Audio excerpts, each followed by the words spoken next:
تمام تعریفیں اللہ تعالیٰ جل جلالہ کے لیے، درود و سلام نبی اکرم نور مجسم شفیع معظم احمد مجتبیٰ جناب حضرت محمد مصطفیٰ اعلیٰ تحیت و ثنا کی ذات والا صفات کے لیے حمد و صلات کے بعد، عزیز دوستو، بزرگوں اور بھائیوں، انسان کبھی کبھی اس طرح کرتا ہے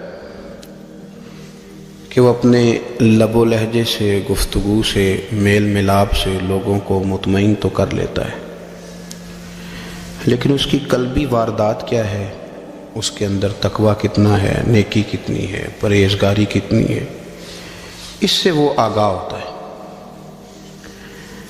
وہ بہت ساری چیزوں کو لوگوں سے چھپا تو لیتا ہے،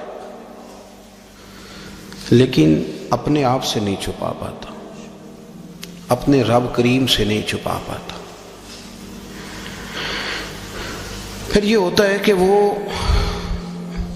جھوٹی تسلیوں سے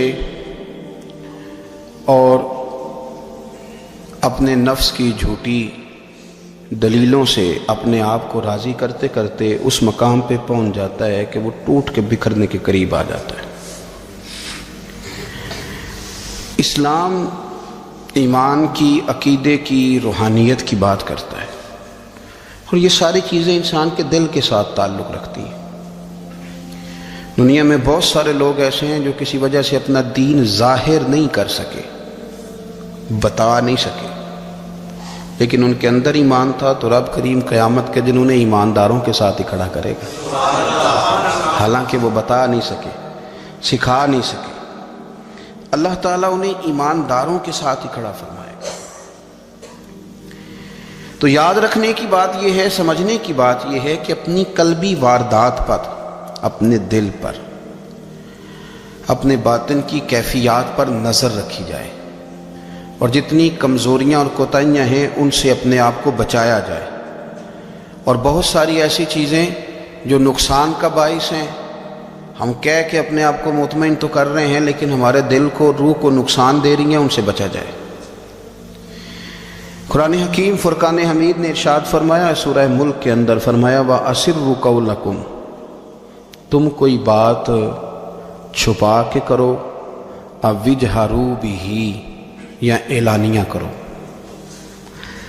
اگر سمجھنے کے لیے انسان کو کوئی چیز درکار ہو نا، تو میرا خیال ہے کہ یہ آیہ کریمہ کافی ہو جائے اس کے لیے۔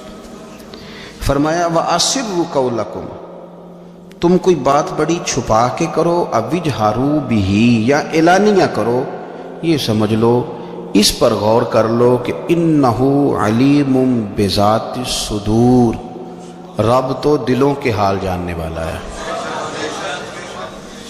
تم اعلانیہ کرو یا چھپا کے کرو، وہ تو جانتا ہے، علیم بذات الصدور، وہ تو دلوں کے حال جاننے والا ہے۔ تم بے شک اونچا کرو، بے شک آہستہ بولو۔ آیت نازل کب ہوئی؟ شان نزول بھی بڑا انوکھا ہے۔ مشرکین مکہ رسول کریم صلی اللہ علیہ وسلم کے بارے میں معاذ اللہ باتیں کرتے تھے، تو حضور اللہ کے دیے ہوئے علم سے انہیں جان لیا کرتے تھے۔ ایک دن وہ باتیں کر رہے تھے، تو باتیں کرتے کرتے نا مشرکین مکہ نے عجیب بات کر دی، نادان تھے نا، جانتے نہیں تھے، عجیب بات کر دی، کہنے لگے آہستہ بولو، کہیں محمد صلی اللہ علیہ وسلم کا رب سن نہ لے، آہستہ بولو، اونچی بات نہ کرو، کہیں مصطفیٰ کریم علیہ السلام کا خدا سن نہ لے۔ تو اللہ نے آیت نازل کر دی، فرمایا نادانو وَأَسِرُّوا قَوْلَكُمْ اَوْ اجْهَرُوا بِهِ، آہستہ بولو یا اونچا بولو۔ اور شارحین نے، مفسرین نے لکھا نہ بھی بولو، آہستہ بولو یا اونچا بولو، یا بے شک تم کوئی بات زبان سے ادا نہ بھی کرو، انہو علیم بذات الصدور، رب تو تمہارے دلوں کے حال جاننے والا ہے، اسے تو پتہ ہے تم نے سینے میں کیا چھپایا ہے، حسد چھپایا ہے کہ رشک چھپایا ہے، عداوت چھپائی ہے کہ محبت چھپائی ہے، اسے تو پتہ ہے، اسے خبر ہے، اس لیے کہ وہ نظر ہی تمہارے دل پہ رکھتا ہے، اسے پتہ ہے تمہارے اندر کیا ہے۔ ہم لوگوں نے نا اپنی سارے معاملات دنیا داروں سے، لوگوں سے، یاروں سے، دوستوں سے وابستہ کر لیے۔ ہمیں تعریف بھی بندوں سے چاہیے، ہمیں اچھے ہونے کا جو ڈگری ہے وہ بھی بندوں سے چاہیے. ہم بندے بڑے نیک ہیں، یہ بھی لوگ کہیں تو پھر ہم مطمئن ہیں. ہم صحیح راستے پہ چل رہے ہیں، یہ سند بھی بندوں سے چاہیے. ہر بات پر اعتماد خلق، ہر وقت لوگوں پر ہی دھیان، لوگوں پر ہی توجہ، لوگوں کے معاملات ہی ڈسکس کرنا. بھئی یہ تو تیرے ذمہ ہی نہیں. تجھے تو کہا گیا ہے کہ وَمَن يَتَوَكَّلْ عَلَى اللَّهِ، تو اپنے رب کی ذات پر بھروسہ کر، فَهُوَ حَسْبُ، وہ تیرے لیے دنیا میں بھی کافی ہو جائے گا، آخرت میں بھی کافی ہو جائے گا. وہ تیرے لیے کافی ہے تیرا رب رسول. تو اللہ رسول کی جانب توجہ کر. ہماری ساری معاملات بندوں کے ساتھ مطلب فلانے کو کیا مل رہا ہے، فلانا کدھر جا رہا ہے، فلانے کے پیسوں پہ میرا کتنا حق ہے، فلانا آگے نکل گیا، فلاں پیچھے رہ گیا، فلاں نے محبت سے نہیں دیکھا، فلاں نے یہ کر دیا. آپ ساتھ چھوڑیں. یہ تو ہر وقت تو ذکر آپ کو اللہ کا کرنا تھا. یا ایھا الذین آمنوا اذکروا اللہ ذکرا کثیرا وسبحوہ بکرۃ واسیلا. یہ جو آپ ہر وقت بندے کر رہے ہیں یہ تو آپ کو حکم ہی نہیں ہے. آپ نے تو ہر وقت اللہ اللہ کرنی تھی. تو جو کام کرنے کا تھا وہ چھوڑ دیا، جو نہیں کرنا چاہیے تھا اس پہ بحث شروع کر دی. پھر دل کے اندر مد و جزر خراب ہوتے ہیں، قلبی واردات بگڑ جاتی ہیں، حسد پیدا ہوتا ہے، انسان کو لالچ پیدا ہوتا ہے، انسان حریص ہو جاتا ہے، انسان لوگوں سے عداوتیں پال لیتا ہے. کبھی ایسا کام نہ کرے. شہد بڑا میٹھا ہوتا ہے. عرب کے اندر ایک درخت پایا جاتا تھا، ایلوا اس کو کہتے تھے. اس طرح ہمارے ہاں نیم نہیں ہوتی، کڑوا ترین اس کا ذائقہ ہوتا ہے. اور آپ کچھ دیر اس کو پانی میں ڈال دیں تو پانی بھی سارا کڑوا ہو جاتا ہے، چونکہ اس کے خمیر میں رب کریم نے کرواہٹ رکھی ہے اور حکمت ہے. اس کرواہٹ کا بھی اپنی جگہ فائدہ ہے. لیکن حضور سید عالم صلی اللہ علیہ وسلم نے ایک مثال بیان فرمائی اور وہ بڑی سمجھنے کی ہے. حضور مثالیں دیتے تھے تو کمال ہو جاتی تھی. بڑے سے بڑا ان پڑھ بندہ بھی اس کی روح تک بات اتر جاتی تھی. کریم محبوب علیہ السلام فرمانے لگے کہ اگر ایلوا درخت کے کچھ ٹکڑے شہد میں ڈال دیے جائیں نا تو شہد سے زیادہ میٹھی چیز کوئی نہیں ہوتی. تو حضور فرماتے ہیں کہ وہ ایلوا کا درخت جو ہے وہ شہد کو بھی بگاڑ دیتا ہے، اس میں کرواہٹ پیدا کر دیتا ہے. حالانکہ وہ بڑا میٹھا تھا، اپنی جگہ اس کی مٹھاس میں کوئی کسی قسم کی کمی نہیں تھی، لیکن وہ ایلوا کے درخت نے اسے بگاڑ دیا. اللہ کے محبوب فرماتے ہیں جس طرح ایلوا کا درخت شہد کو تباہ کر دیتا ہے نا، اس طرح حسد آدمی کے ایمان کو تباہ کر دیتا ہے. ایمان بڑی میٹھی چیز ہے، بڑی حسین چیز ہے، لیکن جب حسد آ گیا نا، حسد ہے کیا؟ حسد بندوں سے نہیں ہوتا، یہ سمجھ لیں. حسد کا مطلب، حسد کی لغوی تعریف یہ ہے کہ یہ سمجھ لینا کہ یا اللہ اسے نہیں دینا چاہیے تھا، مجھے دینا چاہیے. یہ تعریف ہے. تو حسد ہوتا کس سے ہے؟ حسد دراصل بندے پہ نہیں کیا جاتا. حسد کا معنی یہ ہے کہ آپ اللہ کی تقسیم پر اعتراض کر رہے ہیں. آپ کا کہنا یہ ہے کہ یا اللہ یہ تقسیم ٹھیک نہیں ہوئی، معاذ اللہ یہ ادھر چلا گیا، یہ تو ادھر آنے والی چیز تھی. تو یہ آپ نے ڈائریکٹ جو مقابلہ شروع کیا، معاذ اللہ یہ تو آپ نے اللہ کی تقسیم کے ساتھ شروع کر دیا. تو پھر دل میں بگاڑ آتا ہے، پھر انسان ٹوٹ پھوٹ کا شکار ہوتا ہے، پھر وہ کمزور پڑ جاتا ہے، پھر وہ ایسی باتیں کرتا ہے جو اس کے منصب کے مطابق نہیں ہوتی، کچی بات کرتا ہے، کمزور بات. اللہ بہتر جانتے ہیں کون سی چیز اس نے کہاں رکھنی. رب کی حکمت پر اور اس کی دی ہوئی توفیق پر راضی رہنا ایمان کا تقاضا ہے. لیکن ہمیں تو چاہیے تقسیم اپنی مرضی کی. ادھر کیوں چلا گیا، ادھر آنا چاہیے تھا. بھئی آپ کو یہ کس نے حق دیا ہے؟ مالک نے جو چاہا، جب چاہا، جہاں چاہا اپنے فضل سے عطا فرمایا. حسد، اور پھر اس کے اگر کوئی حسد نہیں کرتا تو لالچ شروع کر دیتا ہے. وہ کہتا ہے کہ یہ جو اس کا مال ہے اس میں میرا بھی حق تھا، یہ تو مجھے ملنا چاہیے تھا. آپ یقین کریں کہ بندوں سے کم پیار کرتے ہیں، جیبوں سے زیادہ پیار کرتے ہیں. تو اس بندے کو تو کوئی نقصان نہیں جس کے ساتھ آپ نے تعلق رکھا ہوا ہے جیب کا، لیکن آپ بڑے کمزور ہو گئے. آپ جب لالچ کر لیا، نفسانیت میں آ گئے تو آپ کمزور پڑ گئے. آپ نے مطلب کیا، آپ کا کیا خیال تھا کہ رب کی بارگاہ سے کوئی کم ملنے والا تھا جو بندوں پہ اتنی توجہ کر لی. حضرت بہلول دانا رحمۃ اللہ علیہ نے کیا خوبصورت انداز ہے. رب کریم کے بندوں کی باتیں اللہ کے لشکروں میں سے لشکر. کیا سوچ تھی، کیا نظریہ تھا، کیوں یہ لوگ اتنے مضبوط تھے، فکری طور پر مضبوط تھے، فکری طور پر. ہارون رشید حج کر کے واپس آ رہا ہے. حضرت بہلول دانا راستے میں بیٹھے ہیں، ملاقات ہو گئی، کہنے لگا حضور کوئی حکم ہو تو بتائیے گا۔ فرمانے لگے کوئی نہیں، تو جا اپنا کام کر۔ بادشاہ ہے، یا کسی کو کارڈ مل جائے تو وہ لوگوں کو دکھاتا پھرتا ہے، وزیر صاحب نے خود دیا ہے۔ بادشاہ وقت خود کر حضرت کوئی حکم ہو تو؟ فرمایا نہیں، اللہ خیر کرے گا۔ تو کہنے لگا حضور میں نے سنا ہے آپ مقروض ہیں، تو بتا ہی دیتے۔ تو آپ مسکرا کے فرمانے لگے تیرا کیا خیال ہے بھلا؟ کہنے لگے حضور کس بابت؟ فرمانے لگے تیرا کیا خیال ہے کہ اللہ ہارون رشید کو دے گا اور بہلول دانا کو بھول جائے گا؟ تیرا کیا خیال ہے؟ رب کریم ہارون رشید کو تو دیتا جائے گا اور بہلول دانا کو بھول جائے گا؟ بادشاہ کہتا ہے کہ میں چکرا ہی گیا کہ بھلا اس سوال کا کیا جواب ہے؟ تو میں نے کہا حضور رب تو بھولنے سے پاک ہے، وہ تو کسی کو نہیں بھولتا، اسے نہ اونگ آتی ہے نہ نیند آتی ہے۔ تو فرمانے لگے جا پھر اپنا کام کر، جب مناسب سمجھے گا تو بہلول کو بھی قرضے سے نجات عطا کاری دے گا۔ تو جا اپنی ڈیوٹی کر، وہ جب چاہے گا نا تو میرے قرضے دور۔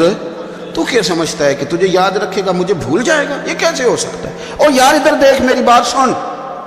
او بھائی وہ تیرا میرا رب ہے، یہ ہو سکتا ہے کہ امیروں کو دے دے اور تیرے جیسے میرے جیسے غریبوں کو وہ بھول جائے؟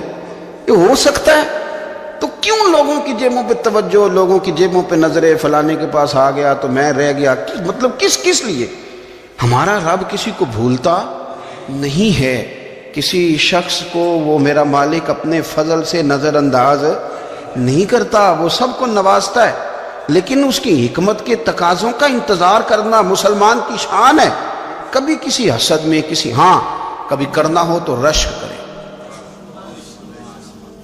کریں، مزہ آئے گا۔ اور یہ رشک کرنے کا نا، رشک کا معنی کیا ہے؟ حسد کا معنی ہے یا اللہ اسے نہیں دینا چاہیے تھا، مجھے دینا چاہیے تھا، اور رشک کا معنی یا اللہ تو نے دیا ہے، کیا بات ہے، اسے دیا تو کیا بات، اگر تو نے دیا تو مالک جچا بھی ہے، اگر تو نے دیا ہے تو نظر بھی آیا ہے، اگر تو نے دیا ہے تو پھر کیا بات ہے، کمال ہو گئی، وہ نظر آ رہا ہے۔ اور یا اللہ اسے دیا ہے تو میں بھی تیرا بندہ ہوں، اسے بھی اور دے اور مجھے بھی عطا فرما۔ یہ رشک ہے۔ رشک کا نا حضور نے حکم دیا ہے، نبی پاک نے رشک کا۔ ہمارا یہ مسئلہ ہے کہ ہم نا جو کرنے والا کام ہے وہ نہیں کرتے، رشک کریں۔ بخاری مسلم میں حدیث ہے، نبی پاک صلی اللہ علیہ وسلم نے فرمایا دو بندوں پر رشک کرو۔ کہو کیا بات؟ رشک کرو دو بندوں۔ یا رسول اللہ کون کون سے؟ فرمایا ایک وہ مالدار جسے اللہ دولت دے اور وہ صبح بھی رب کے رستے میں خیرات کرے اور شام بھی رب کے رستے میں خیرات کرے، یہ قابل رشک ہے۔ کہو تیری کیا بات ہے بھائی، کیا تجھے اللہ نے نوازا ہے، اور اس پر رشک کرو کو یا اللہ اسے اور دے تاکہ یہ تیرے بندوں پہ اور اثار کرے اور تیرے بندوں پہ سخاوت کرے، اور اللہ اس کے فعل تصدق ہمیں بھی عطا فرما۔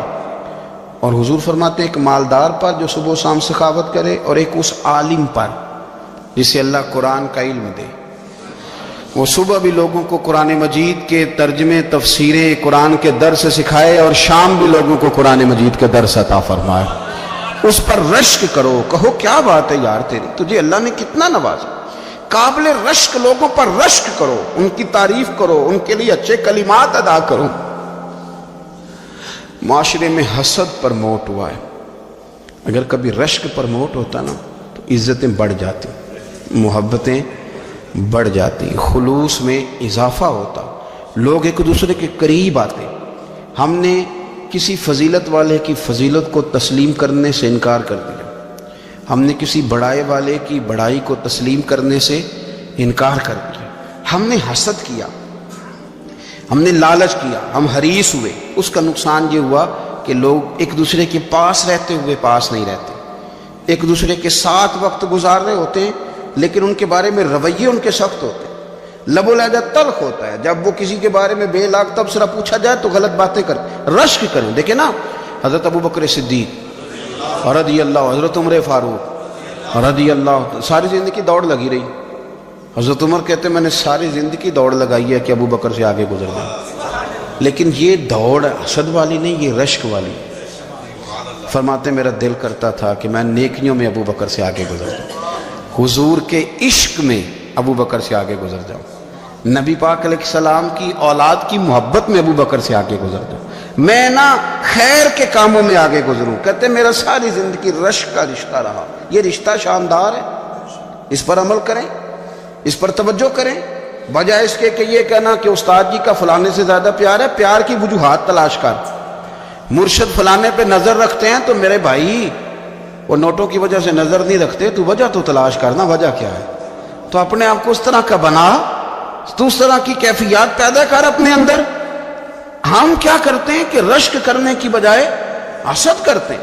حسد نہیں کریں، اپنے آپ کو سنواریں، وہ رشک کی وجہ سے آپ سنوار سکتے ہیں۔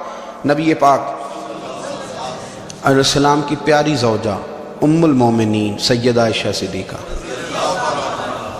بڑی شان ہے اس خاتون کی، بڑی عظمت ہے ان راہوں کے صدقے جن رستوں سے سیدہ پاک کی سواریاں گزرا کرتی۔ کیا درجہ اللہ نے دیا ہے سیدہ عائشہ صدیقہ کو، کہتی ہیں حضور کا وصال میری گود میں ہوا ہے۔ اور مولا علی شیر خدا فرماتے ہیں میں نے حضور کو سب سے زیادہ عائشہ صدیقہ سے پیار کرتے ہوئے دیکھا، اور عائشہ صدیقہ رضی اللہ تعالیٰ عنہ فرماتی ہیں میں نے حضور کو سب سے زیادہ فاطمہ الزہرا سے پیار کرتے دیکھا۔ یہ الگ ماحول ہے ان کا آپس میں۔ تو حضرت عائشہ صدیقہ اتنا بڑا مقام، لیکن وہ فرماتی ہیں میں نے ساری زندگی سیدہ خدیجہ الکبریٰ پر رشک کیا۔ میں نے کہا کیا بات تھی اس خاتون کی جو وصال کر گئیں، لیکن شاید کو دن خالی جاتا ہو کہ مدینے والے ان کی وفاؤں کا ذکر نہ کرتے، شاید کوئی خالی دن جاتا۔ کہتی ہے میں نے اتنا قابل رشک ماحول نہیں دیکھا۔ ایک دن حضور گھر میں گوشت لائے اور مجھ سے فرمایا عائشہ گوشت پکاؤ، تو میں اسے صاف کرنے لگی تو حضور فرمانے لگے شوربہ ذرا زیادہ کرنا۔ میں نے عرض کی حضور کیا کچھ مہمان آئیں گے گھر میں؟ تو فرمایا نہیں عائشہ، مدینہ منورہ میں نا مجھے پتہ چلا ہے خدیجہ الکبریٰ کی کچھ سہیلیاں آئی ہیں، تو شوربہ بنا، میں انہیں پہنچاؤں گا، خدیجہ کی سہیلیوں کو شوربہ زیادہ پکا ذرا۔ تو حضرت عائشہ صدیقہ کہتی ہے میں نے بڑے نرم لب و لہجے میں بڑی بنا سوار کے مسجع مکفہ چن کے جملے بات کی۔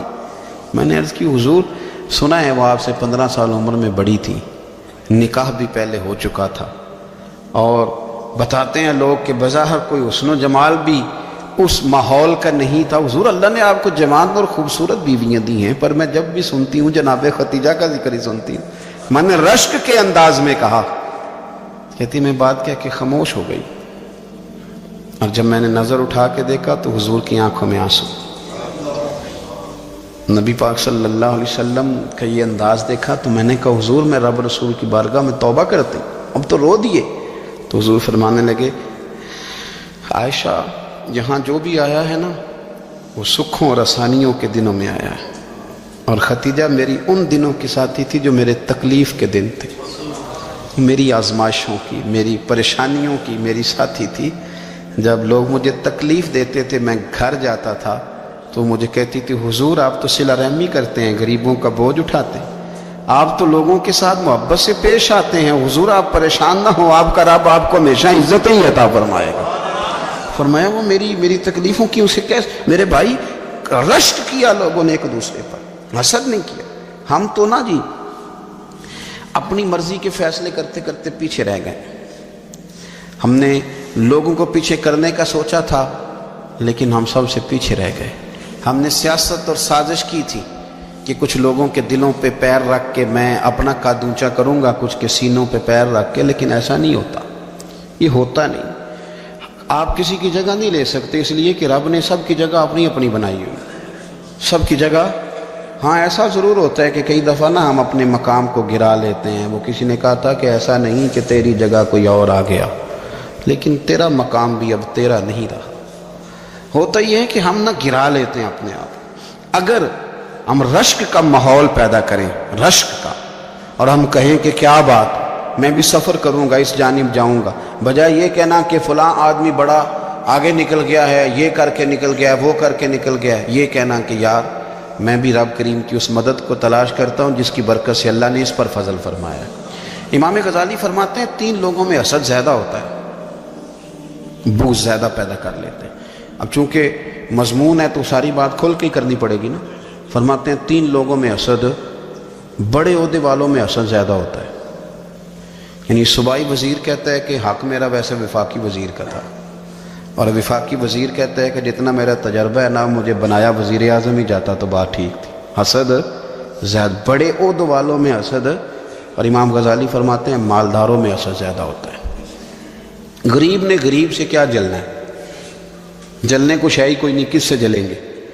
تو غریب تو بیچارہ 4 روٹیاں ہوتی ہیں تو کہتا ہے چلو ٹھیک ہے آ جاؤ، دونوں مل کے بیٹھ جاتے ہیں۔ غریبوں کے دوست بھی غریب، امیر حسد کرتے ہیں، وہ سودے پہ سودا کرتے ہیں، وہ ایک دوسرے کی کمزوریاں بیان کرتے ہیں۔ میں نے گاہکوں کو نفع لیتے دیکھا ہے، فلانے سے مال لیتے تھے جی، اس نے بڑا تنگ کیا، تو کہتا ہے اسی طرح کا تو مجھ سے خریدا کر۔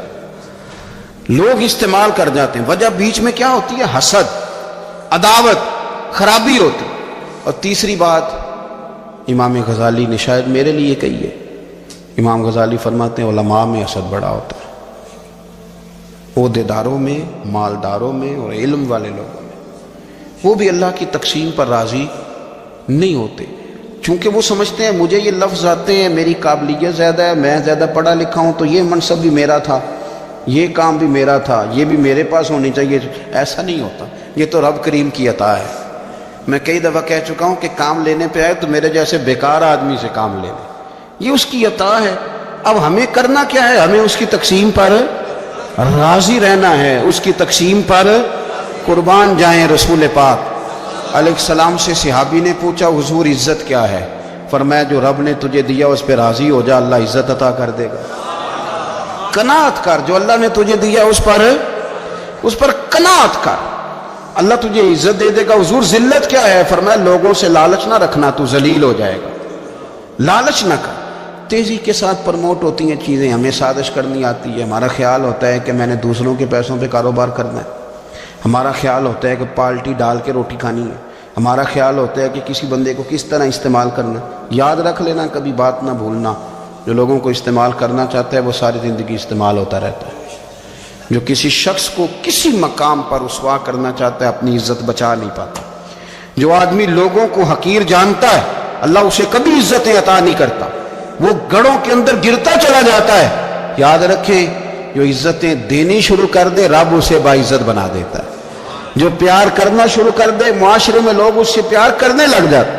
جو کسی دیکھیں اگر ہم وہاں سے مانگے جہاں سے سب کو ملتا ہے تو پھر بندوں پر اتنی نظر رکھنے کی ضرورت باقی رہتی نہیں ہے۔ ادھر دیکھیں رشک کریں گے تو لالچ سے بھی بچیں گے، حسد سے بھی بچیں گے۔ بخاری مسلم میں حدیث ہے، حضرت ابو ہریرہ رضی اللہ تعالیٰ عنہ کہتے ہیں حضور کی بارگاہ میں حاضر تھے تو کچھ غریب لوگ حاضر ہوئے، غربا۔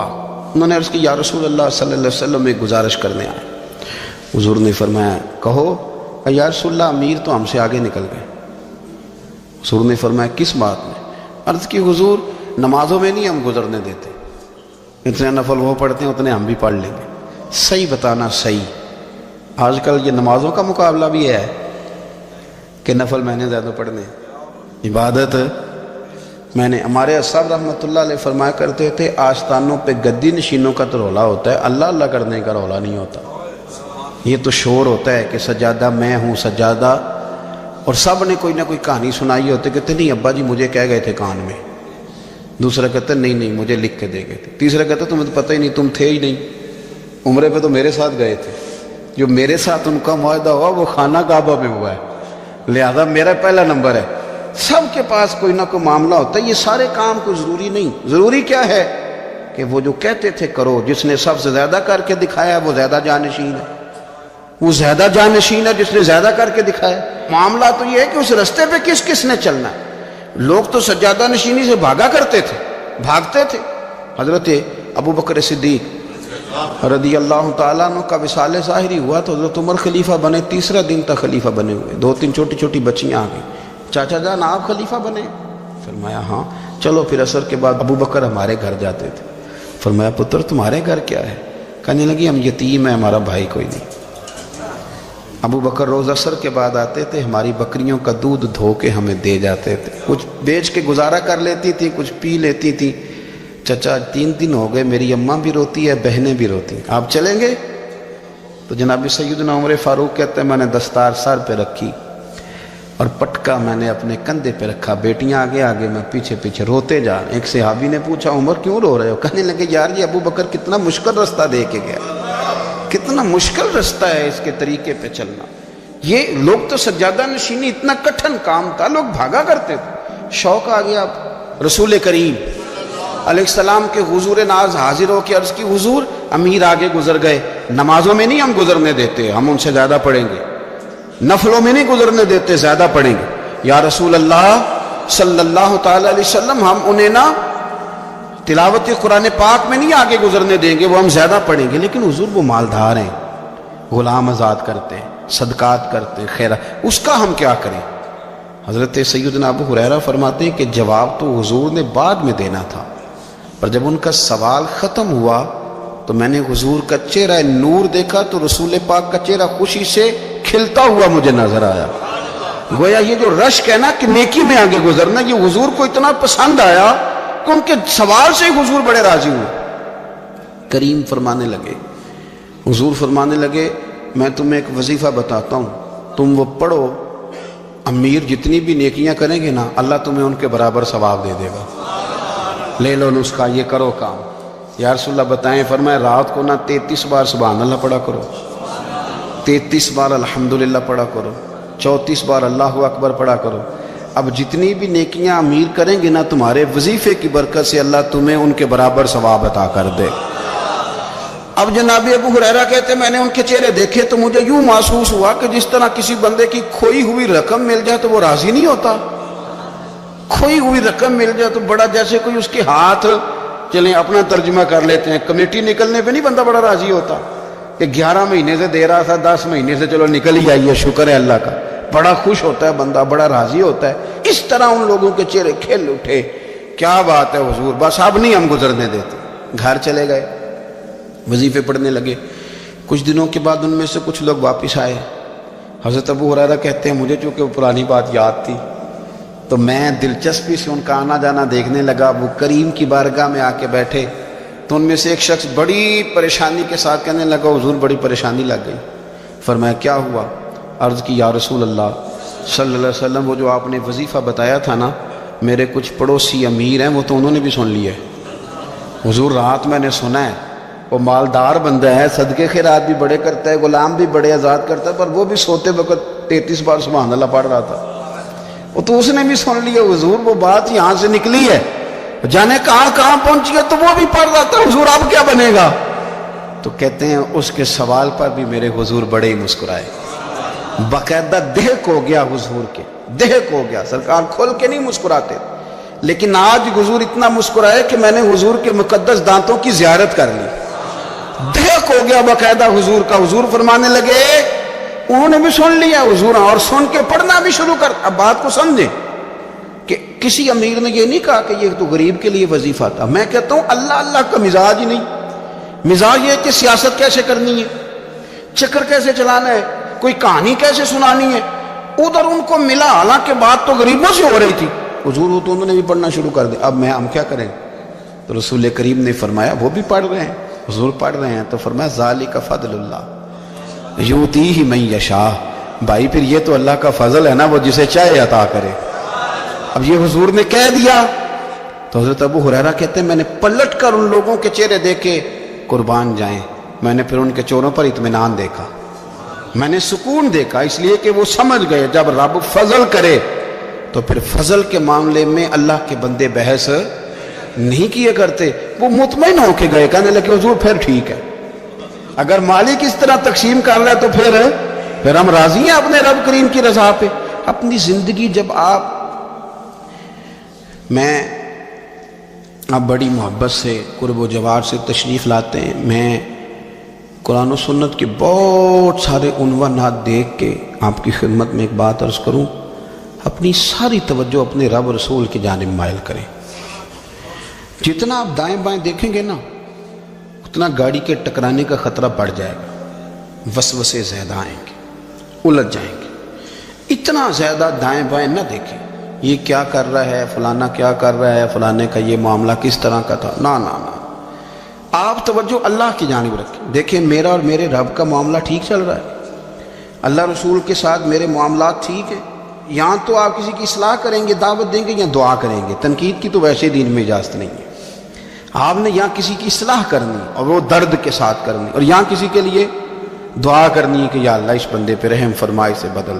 تنقید کی اور طنز کی تو اجازت اپنا معاملہ رب کریم کے ساتھ، ہماری سوچیں کس طرح کی ہیں، ہمارے اندر ماحول کس طرح کا ہے، وہ چونکہ دلوں کے حال جانتا ہے، اور نبی پاک صلی اللہ علیہ وسلم نے فرمایا نہ تمہاری جیبیں دیکھتا ہے نہ تمہارے چہرے دیکھتا ہے، وہ تو جب دیکھتا ہے تمہارا دل دیکھتا ہے۔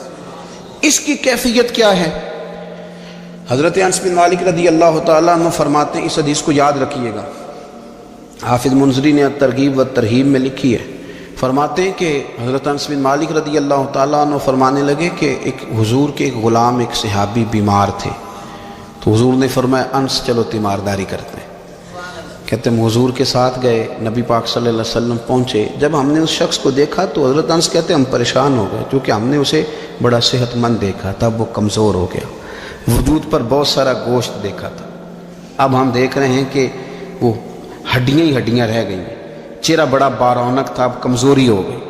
رسول کریم تشریف لے گئے اور حضور اس کی چارپائی کے سرہانے بیٹھے، اور جب حضور نے اپنا دست مبارک اس کے بالوں میں رکھا اور نبی پاک نے دست شفقت پھیرا تو کہتے ہیں اس شخص نے آنکھیں کھولی اور حضور کا چہرہ دیکھا تو اس کی خوشی کی کوئی انتہا نہ رہی، بڑا راضی ہوا، بڑا راضی، اور حضور نے اس کے لیے دعا کی، اس دعا پر بھی اسے بڑا اطمینان قلب بھی نصیب ہوا۔ کہتے ہیں حضور اکثر تیمارداری فرماتے تھے، پر آج نہ حضور نے ایک نرالی، انوکھی اور انفرادی بات ارشاد فرمائی۔ حضور نے فرمایا تو بڑا صحت مند تھا، کمزور ہو گیا، بڑا طاقتور تھا تو ضعیف ہو گیا، ایک سوال کا جواب تو دے۔ یا رسول اللہ فرمائیے۔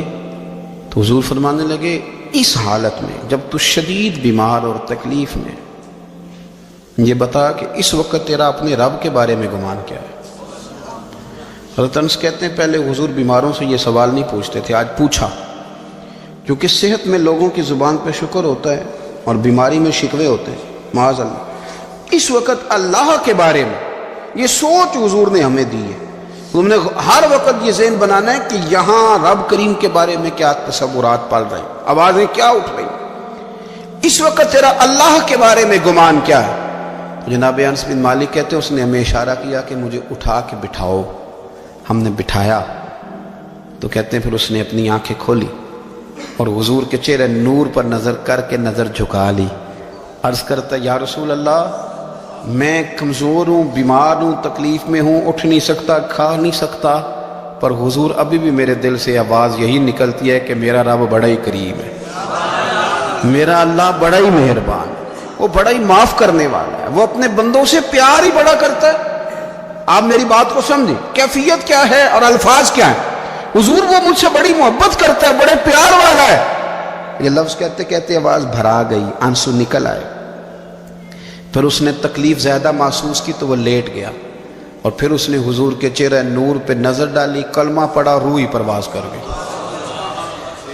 حضرت انس بن مالک فرماتے ہیں ہم اس کے گھر سے نکلے اور جب حضور اس کے کمرے سے باہر آئے تو رسول کریم نے پلٹ کر رک کر پھر پیچھے دیکھا اور فرمایا انس اگر کسی جنتی کی زیارت کرنی ہے تو میرے اس غلام کا چہرہ دیکھ لو، اس لیے کہ جن لوگوں کے نظریات رب کریم کے بارے میں اس طرح کے ہوں پھر ان کے خاتمے خیر کے ہوتے ہیں، پھر اللہ ان کے لیے جنت کے فیصلے فرماتا ہے۔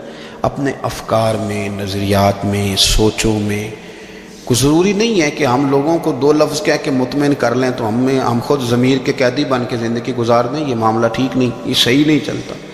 آپ اپنی قلبی واردات پر، قلبی خیالات اور تصورات پر کڑی نگرانی رکھیں گے، آپ دیکھیں گے کہ کہاں یہ مجھے خرابی کی طرف لے کر کے جا رہا ہے، کہاں یہ بدگمانیاں پیدا کر رہا ہے، کہاں یہ خرابیاں لا رہا ہے، یہ سختی پیدا کر دے گا۔